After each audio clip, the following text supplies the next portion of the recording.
for coming today to hear our wonderful speaker, Charlene Strong, talk about the path that put her onto a particular road, leading her to work for social justice and equity in a very specific way within our own state and country. I wanted to let you know that there are actually 3 days rich with events happening today, tomorrow, and Thursday. And just to give you the heads up in case you're interested in meeting some of the other speakers, as many of you know, Western Read's book this year is Courtney Martin's Do It Anyway, The New Generation of Activists. And we brought 3 activists in fall quarter and had amazing discussions around the important work they're doing. And this quarter as well, we're bringing one activist from the book, Dina Simmons. She'll be here on Thursday. And we're also bringing 2 local activists who have had national and global impact in the work that they've been doing. And you'll hear Charlene Strong speak today and Dean Spade tomorrow as well. So I wanted to just do a shout out to thank Vicki Shui and the Women, Gender, Sexuality program, as well as Nick Sanchez, the Campus Equity and Inclusion, the chair of the Campus Equity and Inclusion Forum, for co-sponsoring these 3 wonderful guests and making it possible for us to bring all of them in 1 week. So thank you so much to the rich partnership with you all. It's been terrific.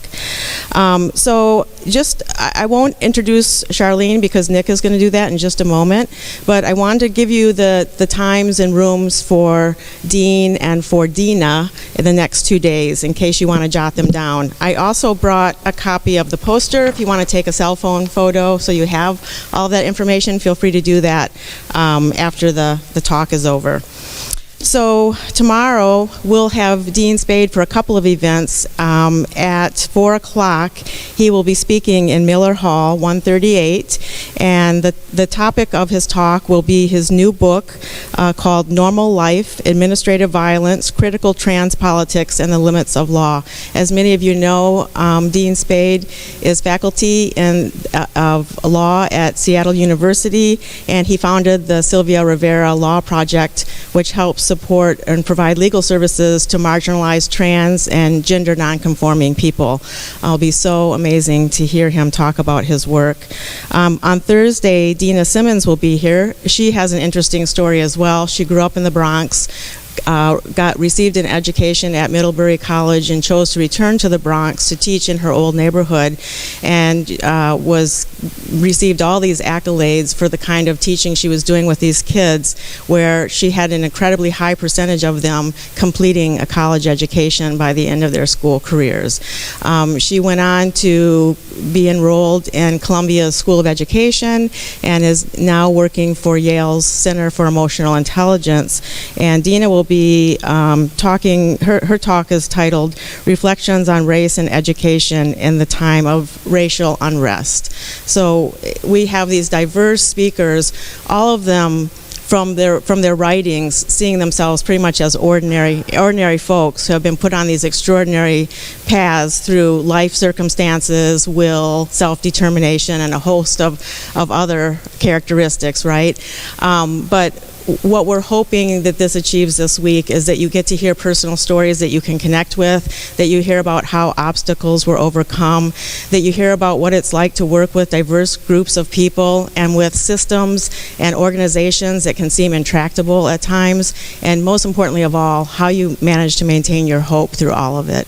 So I'm going to go ahead and introduce Nick Sanchez now so he can introduce our first speaker, but I so hope that you'll be able to attend more events this week and to spread the word among students, faculty, and staff as well.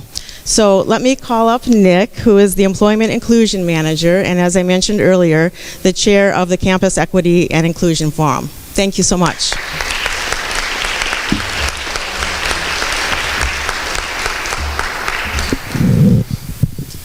All right.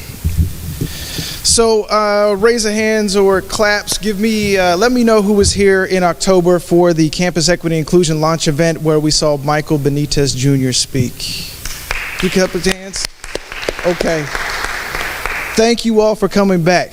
And what you don't know about that is how close you were to hearing from Charlene Strong at that event as well.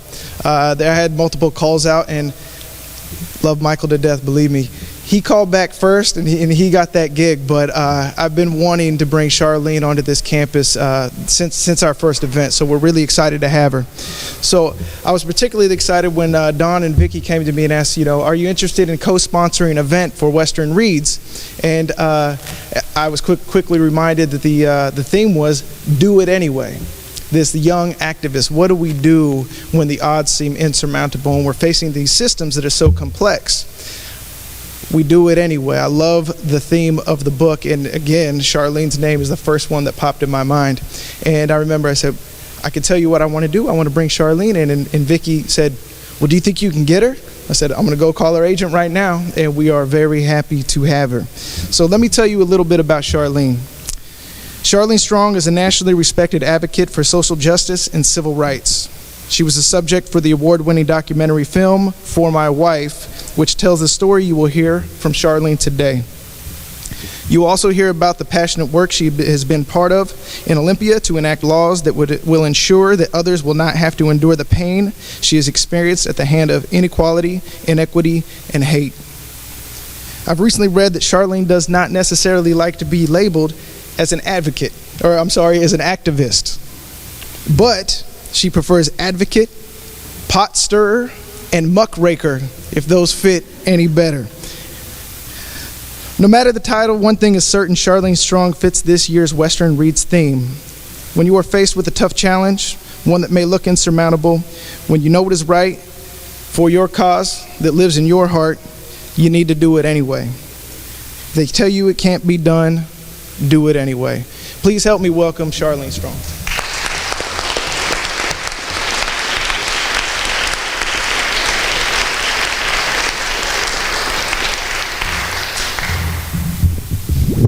Thank you. I'm particularly interested in young activists because I don't feel so young sometimes. So I'll go with it today. I need you to be my hero and get me out. No, I need you to be my hero, stay calm, and get me out. Those are the words that I've never forgotten. When I arrived at our home, there was water everywhere. Our little dog, when she left the house and ran out because she was terrified, was swimming in the street. And I could hear water everywhere. And I could hear her yelling, I'm down here. And so I ran down the stairs and the water was to my waist. And that's when she said, you need to be my hero and get me out. Stay calm. She knew I kind of was prone to panic. So in that moment, she was helping me and guiding me. And so I was able to remove one pin from the door and another pin from the door. And then reaching underwater, I was unable to remove the third pin from the door.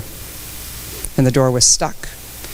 See, Kate was a narrator of audiobooks, and that was her studio, where she spent her days crafting beautiful stories and bringing them to life. I always said that I loved that sometimes when her studio got too hot, she'd be sitting in her underpants narrating some love story, and I could just see some Midwestern mom listening to some lesbian speaking in her ear. It was my little funny moment, but I hope you found that interesting too. But it was where she found her place. And that place was a dungeon and trapping her that night. It was an unusual storm. It was an unbelievable event that happened where water very quickly filled our house with water and took the foundation. When they finally were able to extricate her body, they actually had to cut the hole into the floor of our bedroom, and a dive team went in and found her body and brought her out. And they were able to get her heart beating and her breathing again. And they rushed her to Harborview. And I was following in the car, and my brother was driving, and he was going down one-way streets the wrong way and up on sidewalks. And I said, Jeff, don't kill me before I get there, because she needs me. Well, when I went running through the hospital, I got to the door, and I started to go through the doors to get to the emergency room, and this woman was standing there with a clipboard, and she said, who are you? And I said, well, I'm Kate's partner. And she looked at me and she says, well, We got to find somebody who can give you permission. Give me permission. You see, we spent 10 years of our life together. We shared our home. We shared our faith. We shared our life. As far as we're concerned, there was no other. But she needed proof. So I didn't understand. I kept thinking, is she speaking another language? I mean, I was so panicked. And as you can imagine, what I saw was keeping me a little bit traumatized and not understanding why this person was demanding proof. So I found a cell phone and I dialed her sister in Virginia, who allowed me permission to be back there. 3,000 miles away, with a cell phone in hand, that was the proof that I could be with Kate. And I was able to be there, and I was able to tell them that she didn't want to be resuscitated if she couldn't live her life fully. And I was able to tell them to stop compressions because things were grim, and she would never be the person that I knew she would want to be. And so when they finally called her death, I said, please remove the intubation tube. And they said, I'm sorry, Charlene, we can't. And I said again, please remove the intubation tube. And they said, Charlene, we can't. It's against hospital rules. And I said, but you don't understand. I have to tell her goodbye.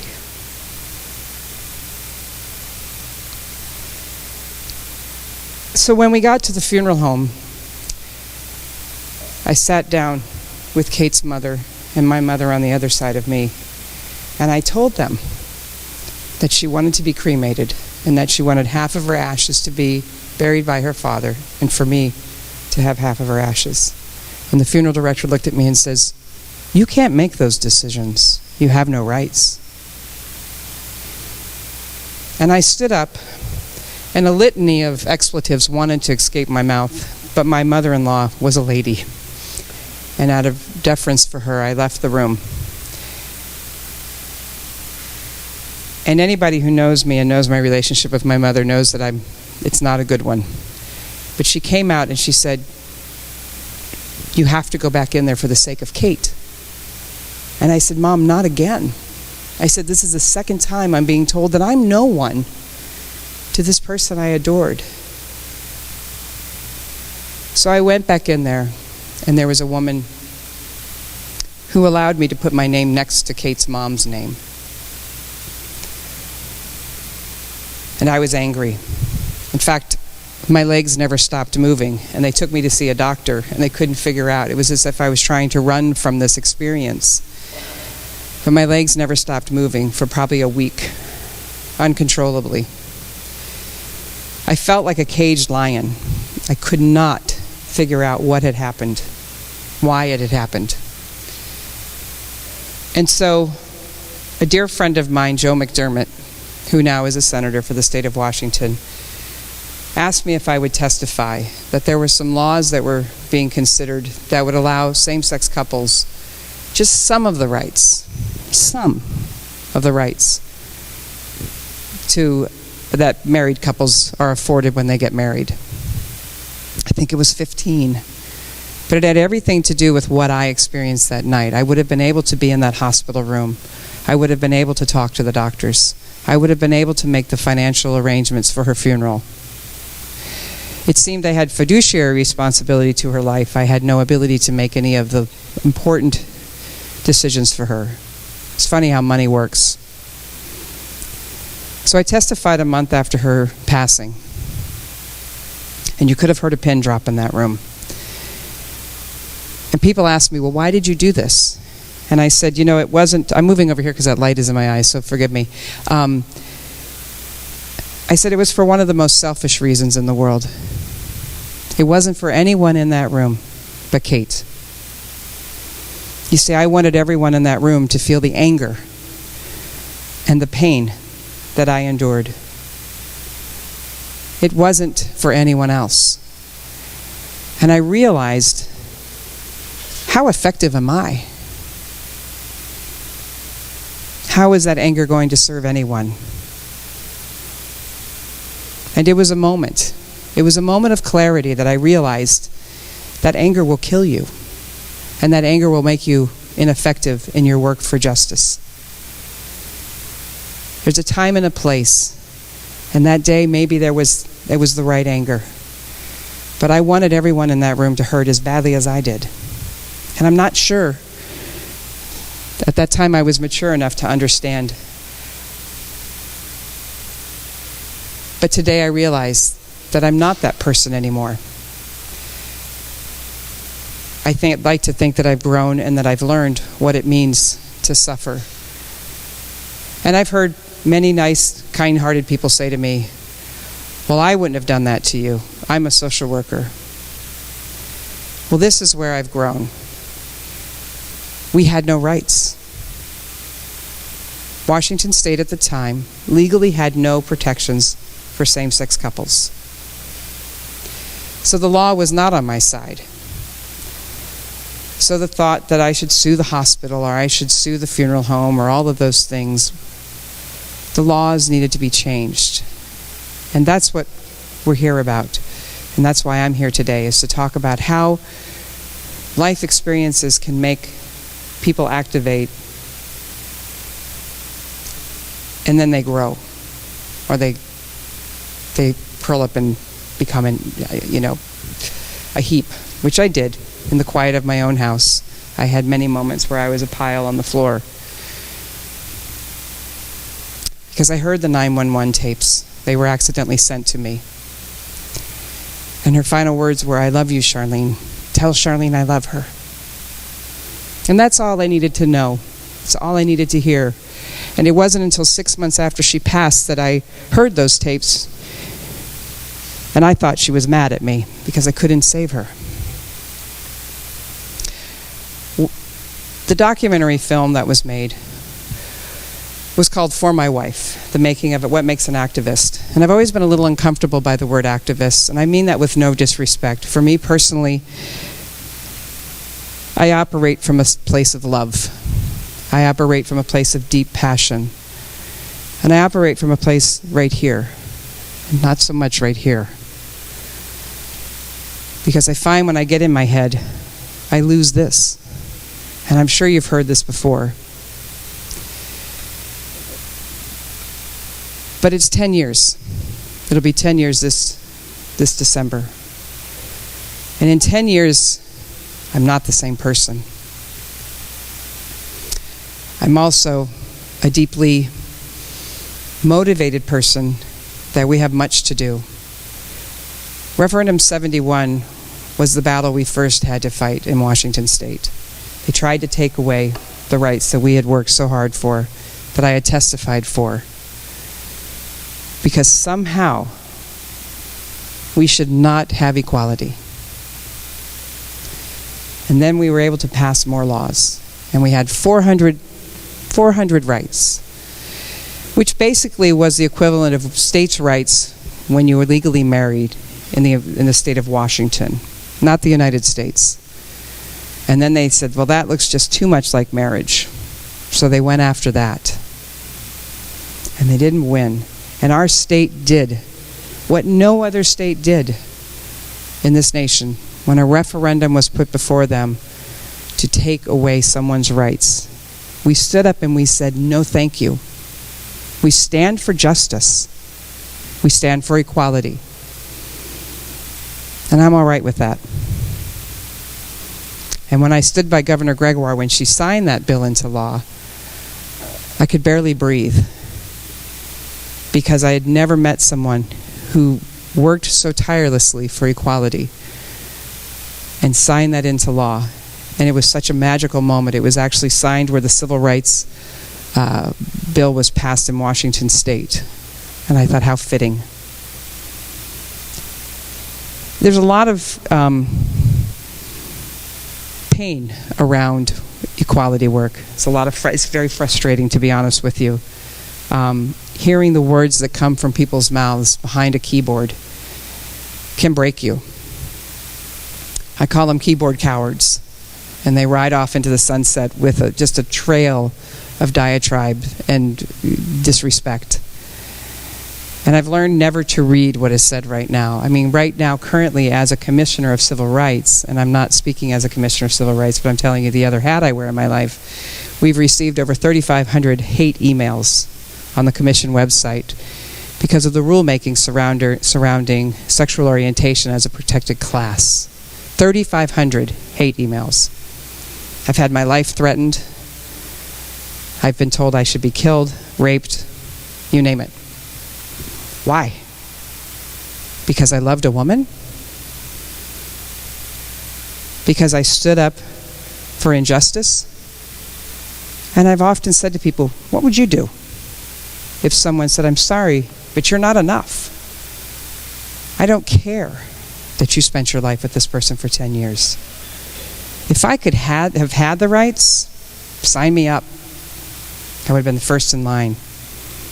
In fact, when marriage did become legal in Washington state, I have fallen in love again, and I was number 6 in line. Because I'm a mom. Because I'm someone's wife. Because I'm a person. And we watch people move through the world, and we think, oh, look at them. They're standing there talking about this. It doesn't matter anymore. We have marriage. Sure, we have marriage. But do we have an understanding for equality and justice? And so today, for me, what I want to move from is the pain of the past and into kind of the making of an advocate, the opening of my heart, and give you a little backstory about who this person was before they decided to take on the hard stuff. I was raised in a rural area of Louisiana outside of New Orleans, where the N-word was used liberally. Discrimination was alive and well in my house. There was sexual abuse, there was alcoholism, there was trauma. And I knew from a very young age, this is not where I belong. These are not my people. And my therapist, imagine me at my therapist, I feel like I'm, oh, my therapist. She said to me, she goes, I don't know if I should punch your parents or thank your parents because you were tested. And it made me stand for what was right because I knew from a very young age it wasn't right. And I often think about our lack of history and our lack of remembering the past. I was talking with someone today here about the civil rights movement. You know, I'd like to say I was young, but I'm not old. I'm just kind of just right. I've marinated well. But I lived in the rural South, and I saw us living under a police state because of racial tension and violence. And I was always told it was the black person's fault. They were no good. And those were the words, plus a few other. And I recently had the occasion to go to Birmingham, Alabama to do the Freedom March. And we went to Selma. And we were able to listen to the attorney who finally brought the men who bombed the 16th Street Baptist Church and how they finally brought them to heel and convicted them of the crime of killing those 4 babies in 1964. And the attorney was this very slight white lawyer in Birmingham, Alabama, and he was a lion. That man moved me to a puddle. I couldn't speak. And I thought the indignity, the shame that we humans inflict on other people.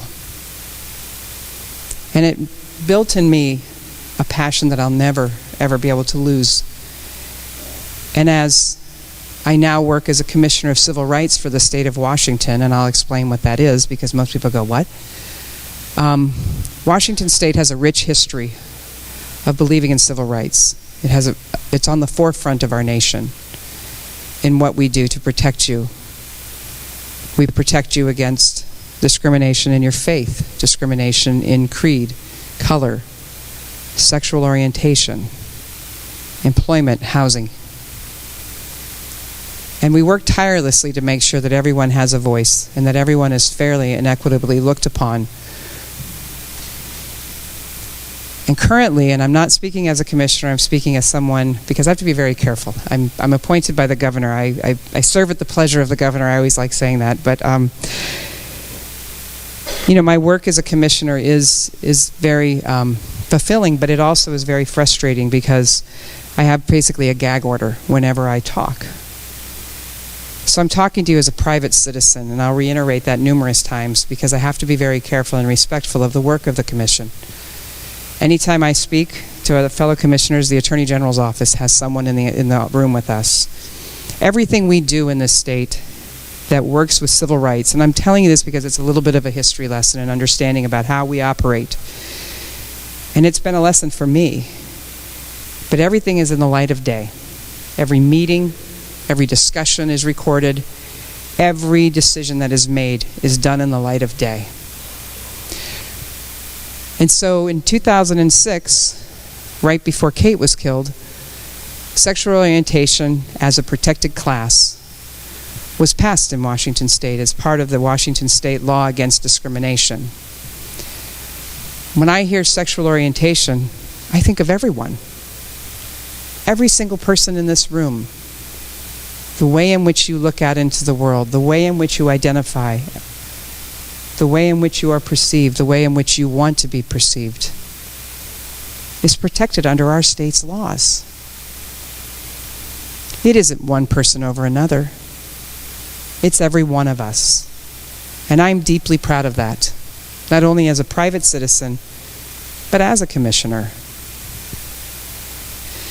And so when we started to go about the business of the rulemaking around sexual orientation, we had to have listening sessions, and we went all over the state. We invited every stakeholder possible, and we said, please come. We want to know. We want to listen. And we sat and we listened, and we went to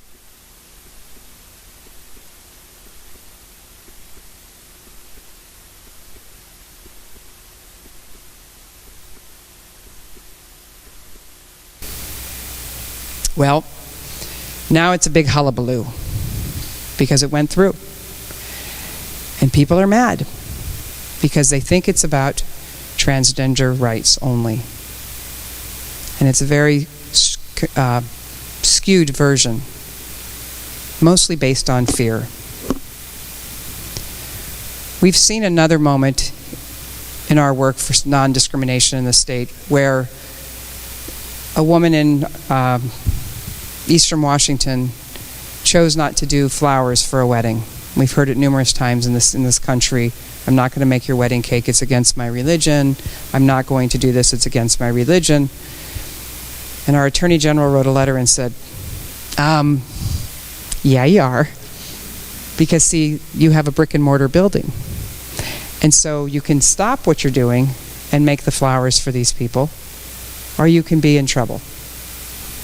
And the state said, you cannot discriminate based on your personal feelings against another human being. And I'm so proud that I live in a state that believes in that, and that I get to, in some small way, get to be a part of that. Well, who was I before all of this? When Kate died, I was working in dentistry as a clinic manager, an assistant, and I was getting my degree in interior design. I'd like to think now that I'm trying to make the world pretty in a different way. But I have an aesthetic for beauty. And the beauty I see now is, how do we treat each other?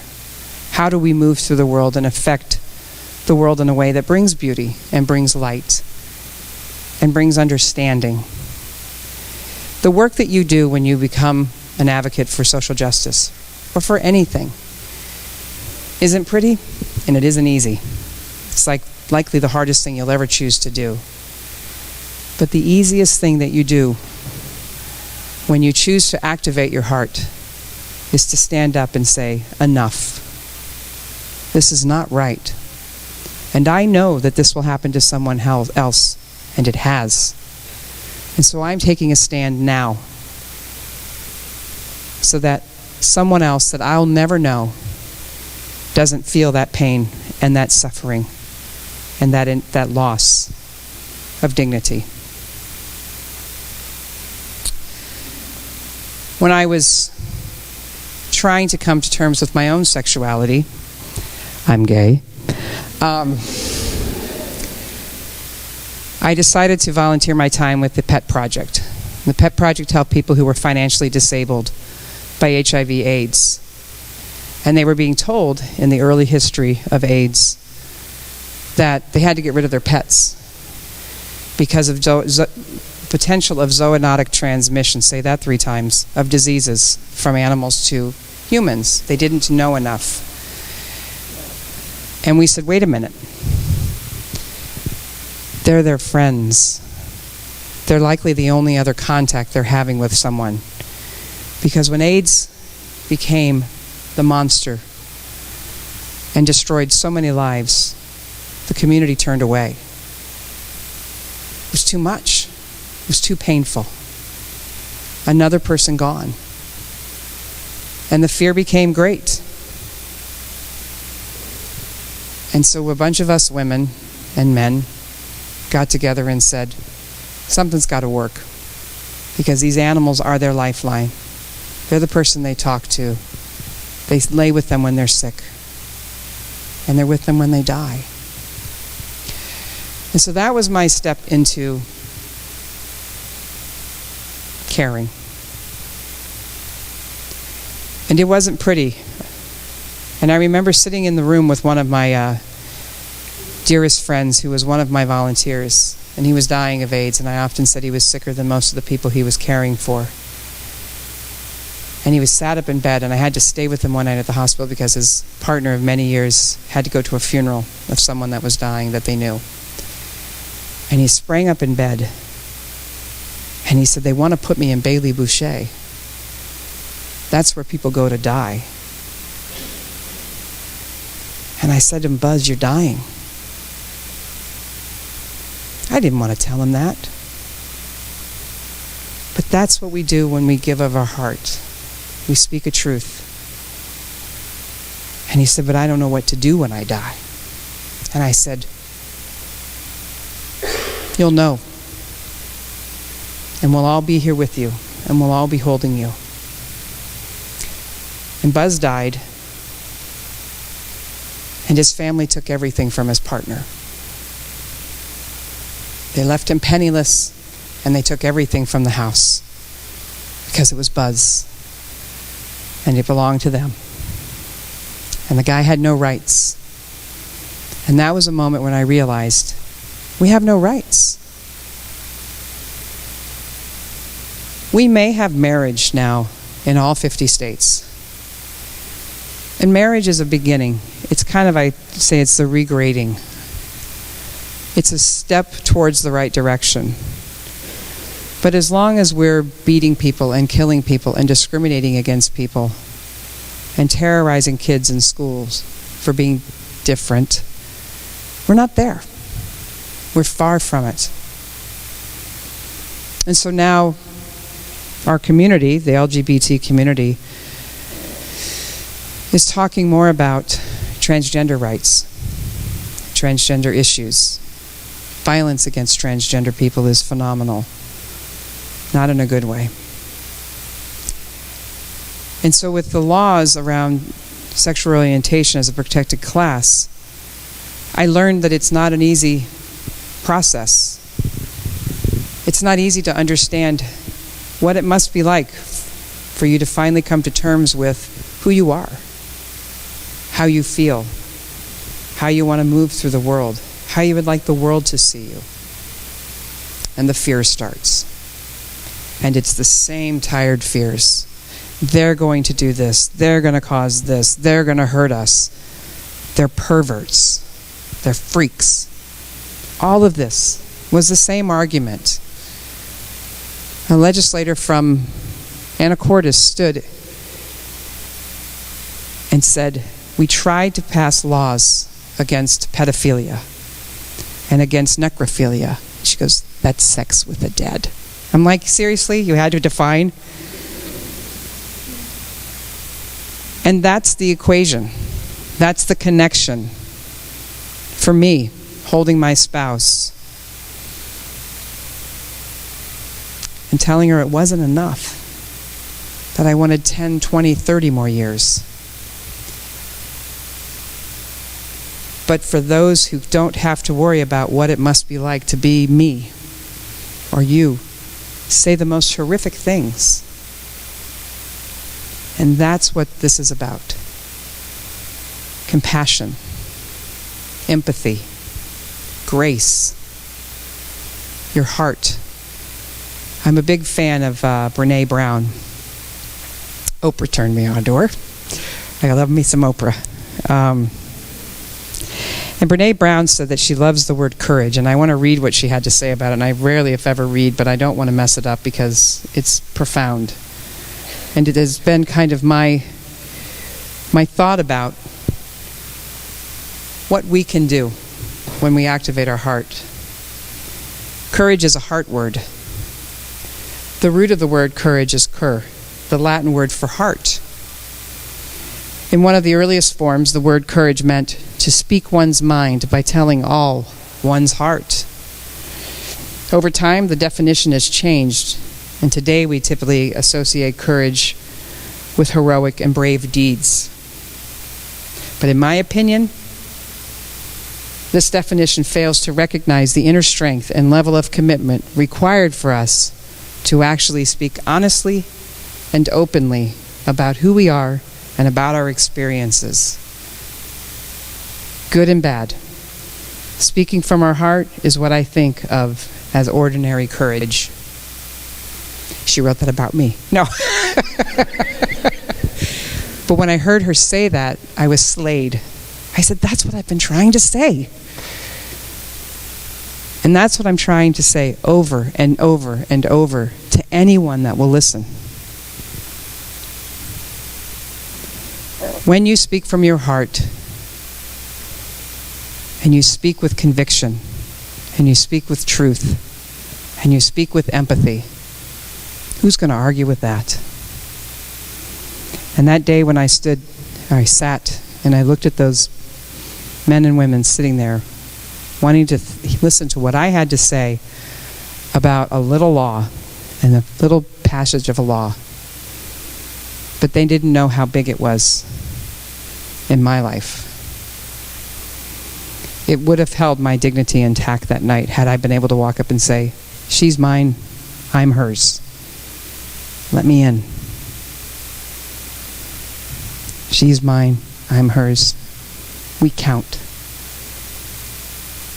And to this day, it has blown my mind how that woman stood there with that clipboard and thought a phone call from 3,000 miles away was more important than someone in mud in somebody else's clothes and size 13 boys' basketball shoes running through a hospital screaming to be with her. Didn't matter.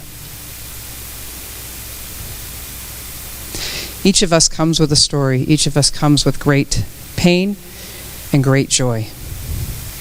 Each of us has the capacity to have an empathetic heart towards another person, to be able to affect change in a positive way. Each day, people in the diversity work in this college think about how to bring everyone to the table. But everyone's needs may not be met, but it's the intent and it's the heart and the passion that these people have to make it right, to right a wrong. I didn't know you felt that way. Let's see what we can do about that. It's the intent in which we move through the world, and it must be purposeful, and it must have the ability to be open to discussion. I have listened to many people go on and on and on about their opinion. Do I always agree?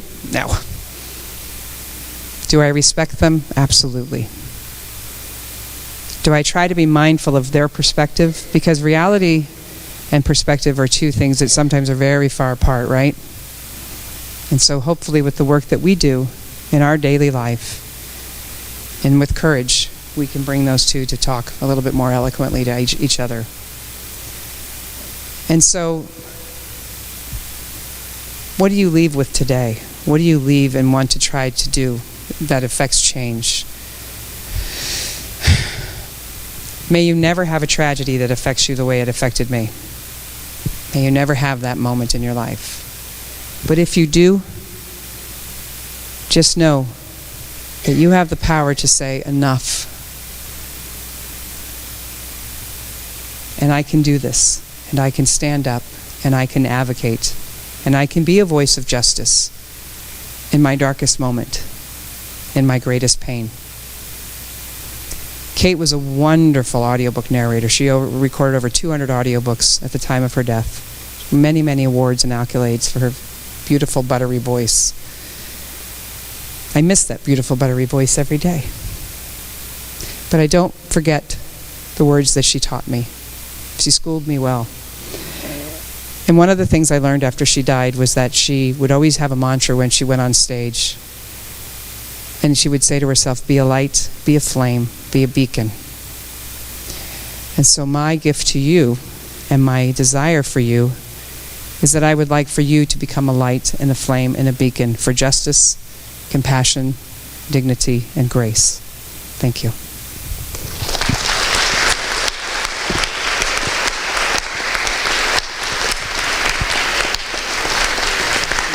I'll get that light turned off.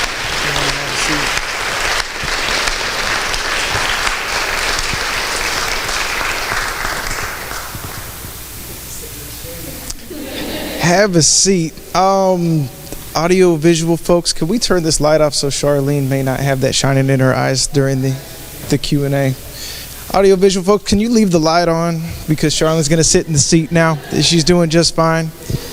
And or Jocelyn Kelly? That wasn't it.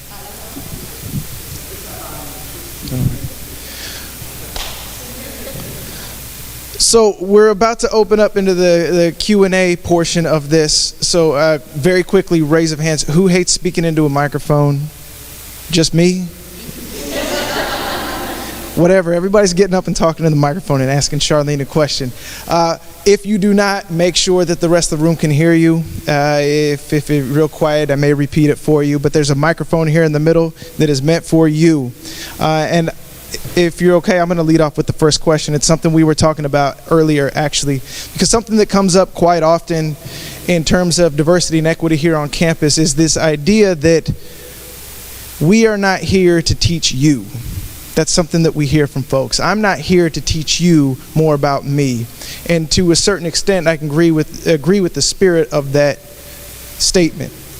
And sometimes I could refer to that as the zoo approach to diversity.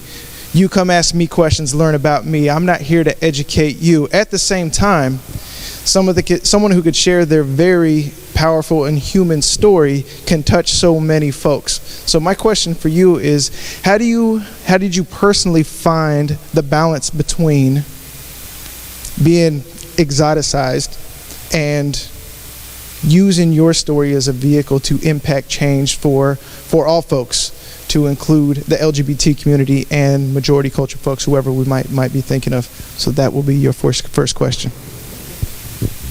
So when that storm happened, it was pretty impossible for anybody in Western Washington not to know about it at the time. You guys were considerably younger, so I don't know how much news I was watching when I was probably 18 or 19 or whatever. But it was an unbelievable tragedy, and so I think people didn't know that part, but they also didn't know the other part about what happened after the tragedy and getting to the hospital. And I remember when Joe McDermott asked me if I would testify, I was like, absolutely. And then they put me in Senator Murray's office, now Mayor Murray, and they said, where are your notes?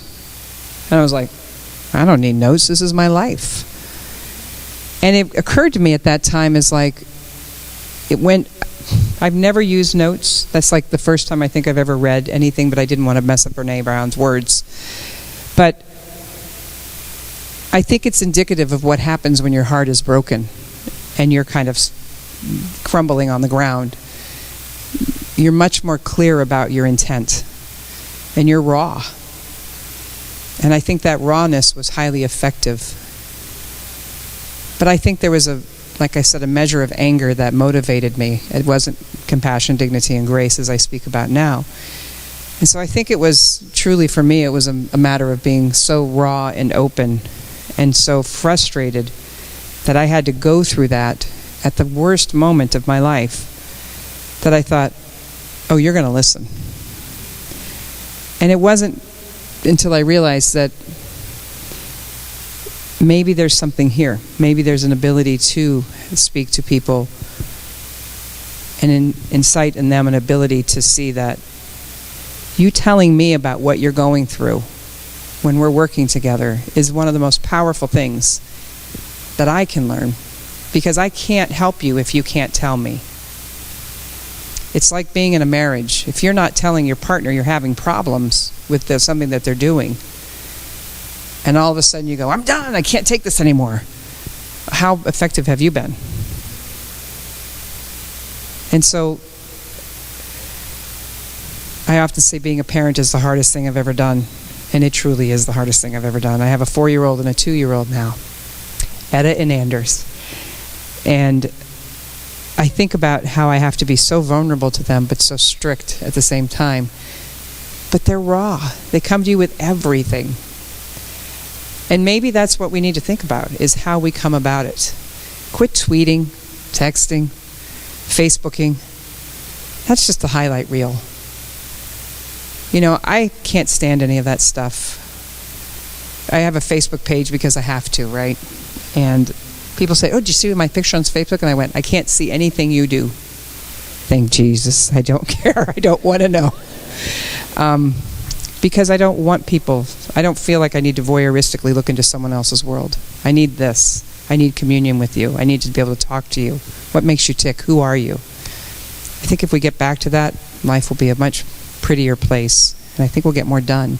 And I think as this faculty and staff, if you go to them and say, I have a problem, then say, and this is why. And this is how it affects my life. And can you help me? Instead of fix it. I don't know what to do with that. Anyone else? Oh, come on.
A kindred spirit.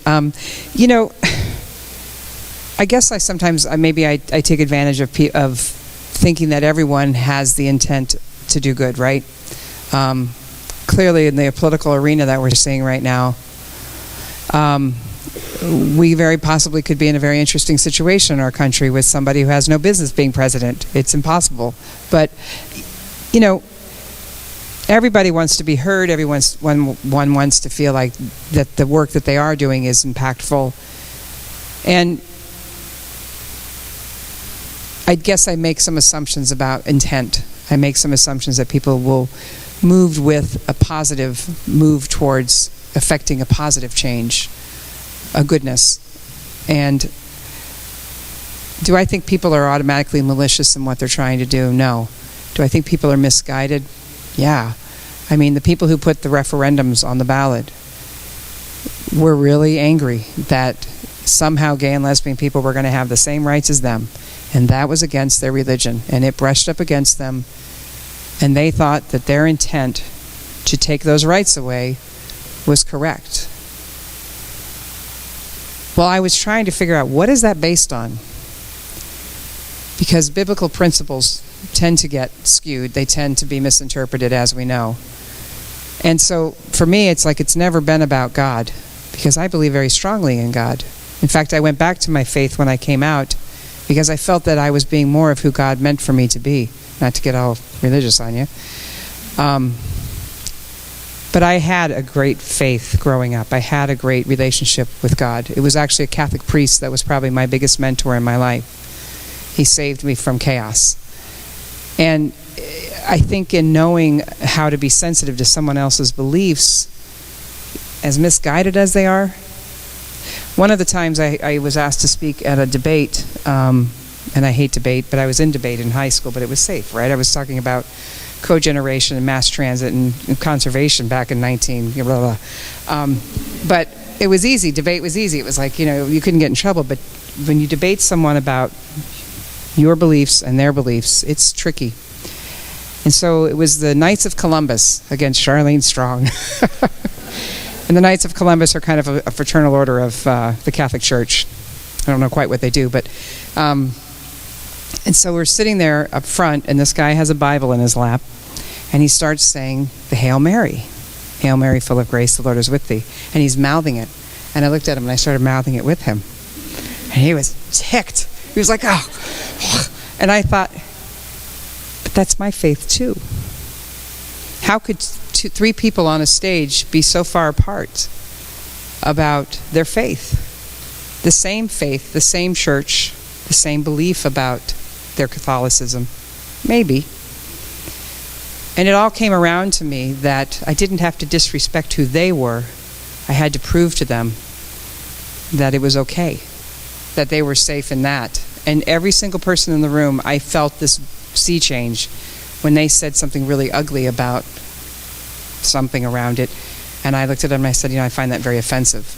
And it was like the whole energy in the room shifted away from them. And they were completely ineffective at that point. And I'm not sure people weren't even on their side, but people were offended at their crass and rude behavior, their intent. Anyone else? That was kind of long-winded. I'm sorry. Yes, sir. Again, recall the role of the instructor here. I'm curious, and I want to thank you for your testimony, your story. I want to, it occurred to me, and I thought about you, as you pointed out early on, your dual role as missionary, somehow censored, and you have to be a little bit careful about what you say and who you represent. And then your own role. I appreciate your being able to be Charlene here with us and set the picture role aside for a minute. And I'm going to ask you to speak from that Charlene role, and not the commissioner role. How does the state doing in employment? It's wonderful to have people like you with your experience and background moving into these positions. But it hasn't always been that way. And how is the state doing in hiring people from disadvantaged or marginalized groups overall from here, Charlene? Well, I'm not hired. I'm appointed. So I live a very different life. I always say we're the United Colors of Benetton on the commission. We have an African-American gentleman. We have, a gay woman. We have a Native American woman. We have Hispanic. And we did have a gentleman who was physically disabled. So it was a little odd, and it's a little uncomfortable, to be honest with you, that we kind of go, oh, well, they would do this. But it was more about the work we're doing. And, people who have experienced these inequities tend to be somebody who might have a depth and breadth of experience that lends them to doing work for civil rights. And so Governor Gregoire was very gracious when the position opened and asked me if I wanted to do it. And I was like, sure. I did not have a clue what I was getting into at the time, to be honest with you. But it's been a tremendous experience and an eye-opening experience for me in learning how to navigate not only just my perspective and view of how we should be moving through the world, but actually how we legally move through the world and how we get it done. And I think that's a disconnect for a lot of people when they start to hear stuff that's said on the TV and the news bites and the, like half the stuff that Donald Trump says about trying to, this person, that person, take away their rights, Muslims, this and that, it would never fly because there were laws in place that would never allow that type of discrimination, thank God. But to the average Joe, most people don't know that, right? So it's been my teachable moment is having to learn how to be that person. But as far as making a good answer towards that, I don't know. I know that the state makes great efforts in hiring people of all walks in life. But to give you a clear answer, I'm not sure that I could give you that. So.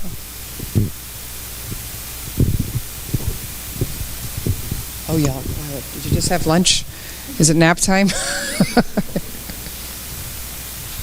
I think it's really hard to stand up and speak. I'm sorry. I get nervous. I feel like I'm going to vomit right before I go on stage every time, so don't feel bad. But it's always interesting to hear what you have to say and how you're doing at Western in particular. Yes.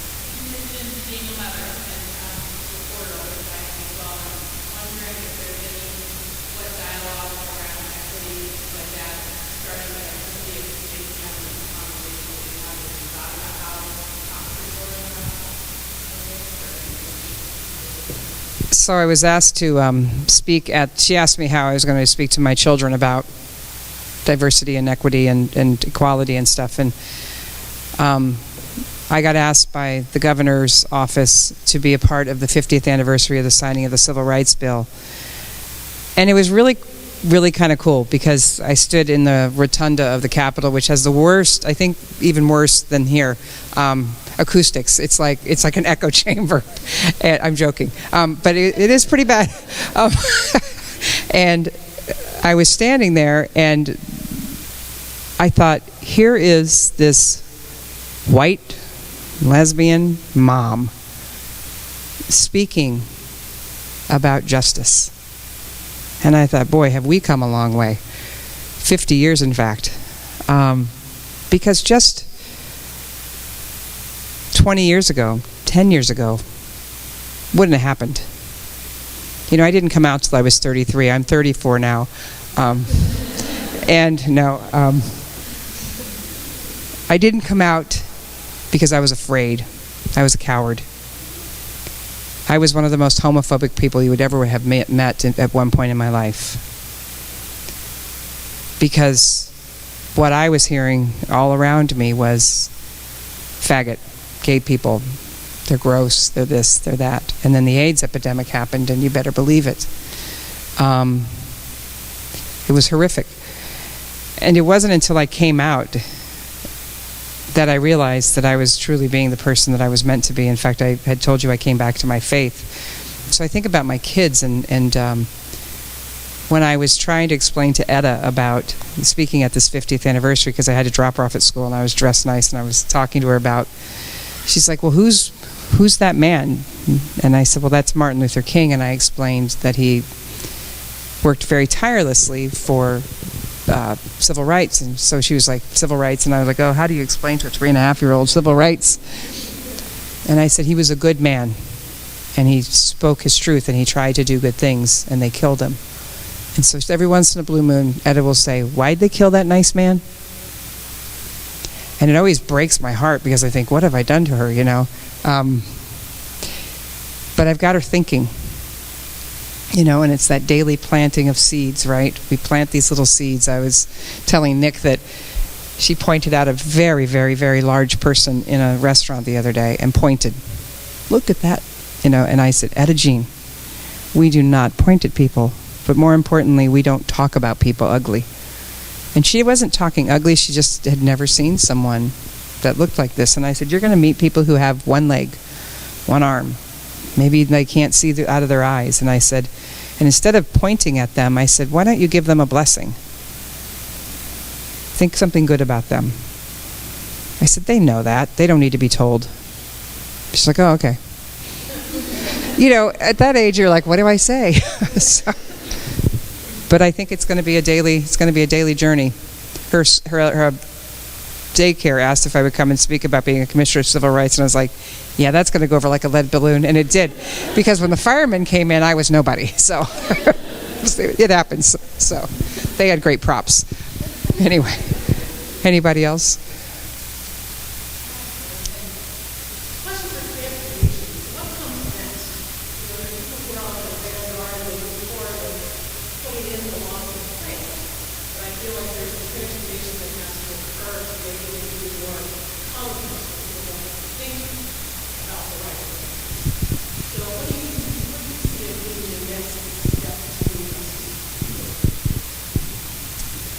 I think the steps they take time. You know, everybody always said, marriage will happen, don't worry, marriage will happen, and that's been 10 years, and I was like, but I don't have time to wait. You know, I don't have time to wait. I was impatient, as you can imagine. I think that continuing the conversation and continuing to educate people about there are no differences, that people are who they are, and we move through the world with that perception. And I think the more we talk about it, the more we're going to see that change happening. Unfortunately, the people that need to hear this conversation are not in this room, right? I always feel like I'm always speaking to the crowd of lovelies. You know, they're like-minded people who are looking for justice in the world. And so for me, it's always that moment, how do you reach those people? Well, you keep pushing forward. And you keep doing it with grace, and you don't read the response. You just keep looking towards the light, and trying to be that person each day. So it's an ongoing conversation. I don't know that you can pass legislation, you put laws in place because people don't do the right things, correct? So other than that, it has to be a dialogue that continues beyond just right here. Yes.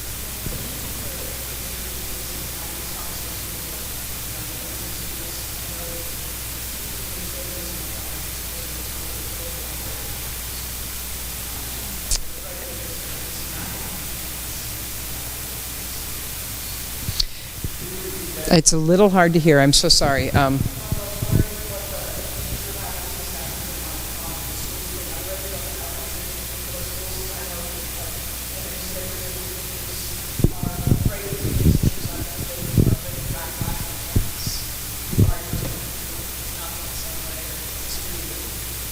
You know, I think the conversation is happening more than we think. And there's always going to be that person who goes, I don't want this conversation happening. I don't want my children around these people or this conversation. I think that schools are being more sensitive. They are having more training. They are having more impact in talking with children. There are children who are 5 to 10 years old having, identifying, what is wrong with me? I think I'm thirsty. But anyway, their gender expression, they want to have it be, male or female. And I think it is happening more than we know. I think that, for my friends who are educators, they're dealing with it, they're facing it, and they're also dealing with the people who don't want to hear it.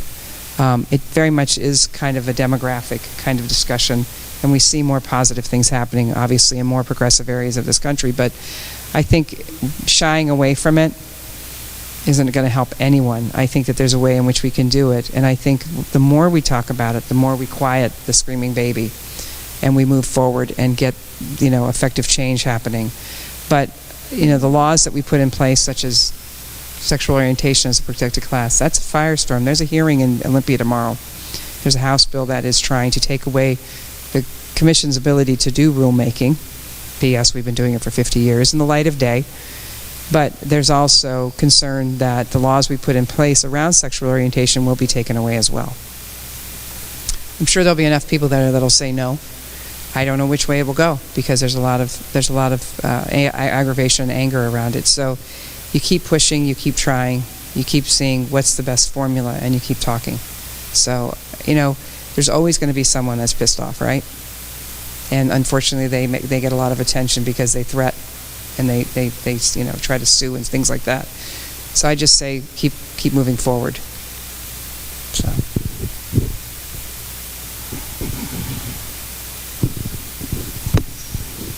Anyone else? Okay. I'm so thankful for you how badly I can't hear. It's like, Okay, so thank you again for coming to talk to us. It's really It's my appreciated. So you mentioned that some of the trials that you'd faced had helped you in your self-growth and your self-love. So my question was that in the college setting that we're in right now, where there's a lot of, I think you call them keyboard cowards, that is, what suggestions would you give to your 20-year-old self that helps incorporate more compassion, empathy, and sensitivity to intersectionality in your daily lives? Does that make sense? so is it what you're reading that is hurtful, or? Just in like this, in the light that we're in today, where a lot of things happen behind the screen, and social media is a big part of like the younger generation. What advice would you give to yourself? I'm going to be really honest with you. I hate social media. I think it is the downfall of society, to be honest with you. I think there are so many things that are wrong with it versus what are right with it. I think that people put stuff out there that is completely inappropriate and hurtful, and I think it's damaging a lot of young people's lives. And I think the way in which we bully and we speak to each other, everybody's got to be heard. Everybody's got an opinion, right? Okay. But that opinion is causing people to commit suicide and causing great pain and inflicting a tremendous amount of ill will. And it affects young minds. At 20, I didn't have the ability to hear that kind of stuff. I was deeply affected by what others thought of me. That's because we were growing up. Our brain's not fully developed till we're 25. And that understanding that this isn't right, but this is. And so it takes us not looking to the approval and the social things that we're being fed to formulate who we are. I used my social media very discreetly, very quietly. Hey, I'm going to be here if you'd like to come hear me speak. Or here's what we've been doing as commissioners. No commentary, just here it is. Look at it. If you want to come, come. It's more of an invitation versus look at this, or, telling people how they should be. And then all of the nasty and hate. Somebody called me an idiot on my Facebook page the other day, and I laughed. But it was regarding the transgender, bathroom laws and stuff and everything. And try not to be deeply affected by what you read, because sometimes that is not the best source. And, people get on the internet, and it's just I have a word, but I won't use it because I've always said I won't cuss from the stage, but it's a shit show. It's not healthy and it's not productive for most of us. And so, when people would write, when I would be asked to do an interview on television or something like that for a news story, some of the most horrific things were said to me, including you should be killed. And one person even questioned whether or not I murdered my wife or not right after she died. And I thought, who sits there and says this kind of stuff? And that was the end for me. So I never read what anyone says. I don't care. Because it isn't going to change who I am, right? But it can change who I am if I let it affect who I am. So ignore it. And be very careful how you write on Facebook and Twitter. You don't have to hurt someone else to make yourself feel better. Now I feel like a mom. Yes. So what advice do you have for allies, so those who value equity and inclusion, but don't address the community or kind of group?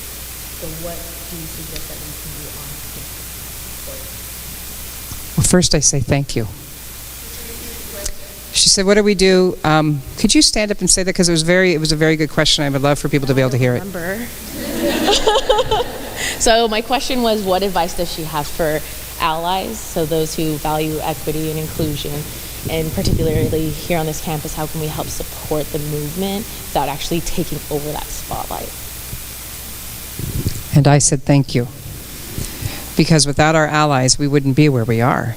I truthfully believe that. I think it takes, as Hillary would say, a village to bring us all together, to work together, and stakeholders and people who are like-minded, who have compassion. are the most valuable part in any social justice movement. And I think that when you stand with, who can be against, right? And so I think that it's a valuable and most important part of what we do as a community, because we are a minority in many regards. And so it takes more people and more voices that'll stand up and say, that's ridiculous. Why would you treat another person like this? And that makes it a little less unusual, a little less difficult for people to understand when they see someone standing tall for someone else. It's an amazing moment, and I've always felt so very proud when I see people doing that, so thank you. Keep doing what you're doing.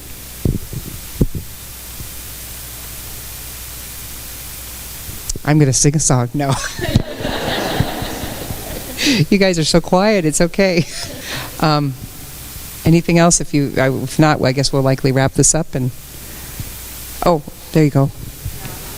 So you talked a bit about the whole transgender bathroom rights issue right now, and I've been seeing on my Facebook feed a lot of anger and confusion about that. What do you say when you're trying to explain to people about the whole law and what it means? How would you go about explaining it to someone who might be afraid or angry about the law? I would wonder what their agenda is first, because people have been going into bathrooms for a long time without us knowing truly their gender. It's who they express and want to be and they identify as and move through the world. We just now have legal protections, right? We've put laws into place. And so this one woman put on my Facebook page and she said, why do you feel that 0.3% of the people get to have a voice? And I said, excuse me, are you telling me that that's not as important as anyone else? I said, whether it's 0.3 or 300%, we all need to know the same equity and, understanding about who we are. And somehow the fear-mongering always becomes a little bit interesting to me, and it's not very different from the marriage equality fight. And when AIDS was out there, is trying to make us into sexual deviants, right? Sexuality is a spectrum. We had a great panel of mostly men transitioning to women, but all spectrums from cross-dressing for sexual arousal to people who have moved all the way to full surgical reassignments. And all of them basically said the same thing. We just want to pee in peace. And I know that sounds really weird, and there is actually an article, a very deep article that has been written about that you can find on the web. But it's like, just leave me alone. This isn't about you. And so I encourage you not to comment. I think that it's people's ignorance, and it's always the people who are most afraid that are always the most afraid of their own feelings. What do they have to hide? What's going on inside? Some of the most homophobic people you'll meet are gay people before they come out, because they're afraid, because they don't know what to expect, and they don't know who they are, and that's what makes them fearful. Trans women are mostly the ones that we need to worry about because they're being violated by men. They're being, abused, and when they're found out. And so I think it's not the trans community that's perpetrating problems. It's actually people attacking, killing, murdering transgender people. And so this fear is unfounded. It's unwarranted, and I don't know how we change that, but I think it's a continued discussion.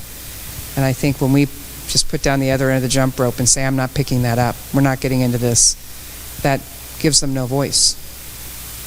And generally they find something else to complain about. So it's unfortunate.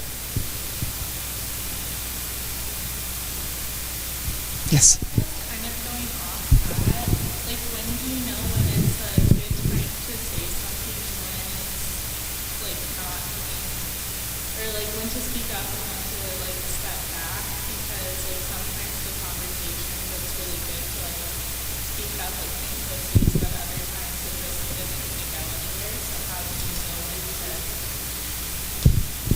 Well, I've kind of learned from experience. She asked, when is it a good time to speak up and when isn't it? You'll know. But, when you start to get into this tit-for-tat kind of arguing, and it doesn't do anybody anything, right? It might make you feel good for a moment, but then you often kind of go against your principles and say things that maybe you don't mean. So I always caution people. I'm like, be very careful getting into kind of a pissing contest with someone, because you rarely, if ever, get anything done, and I mean, you can always sound smarter and go there, but it really, in the end, it's not really the platform. You're getting involved in things at school that are allied kind of programs and things like that will help sit with people who are trying to make changes on campus that will actually affect real change in your community. Get involved in organizations that are working towards better understanding. Those are the types of things that are going to be most fruitful. Telling, your story in a way that will help to affect something that is going to have some value, versus on a keyboard kind of arguing with somebody who's ignorant isn't going to do anything. So I know that this campus, as in many campuses across this country, are trying to put together quality and diversity and equitable ways in which the students can feel they're being heard. And so those people need to hear from students. They need to hear from allies. They need to hear from people who identify as transgender or gender identity or lesbian, gay, bisexual. And those are the people that, and it's a myriad of minority voices that need to stand up and say, this is what would make my experience as a student at Western go much better. Is there anything we could do to that? And here's what I propose. Do you think we could get together and talk about this? Instead of letting those people kind of go, now, will this work? You know what I mean? Yes.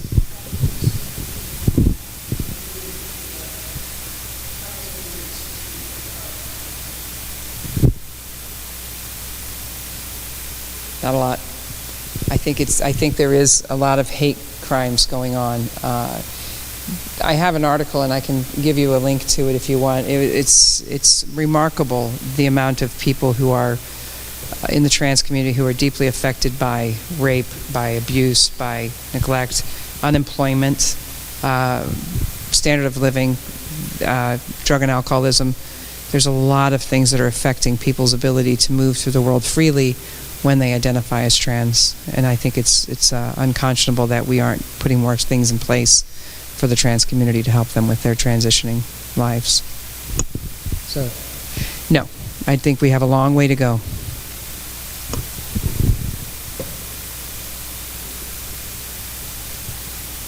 What do you think, Nick?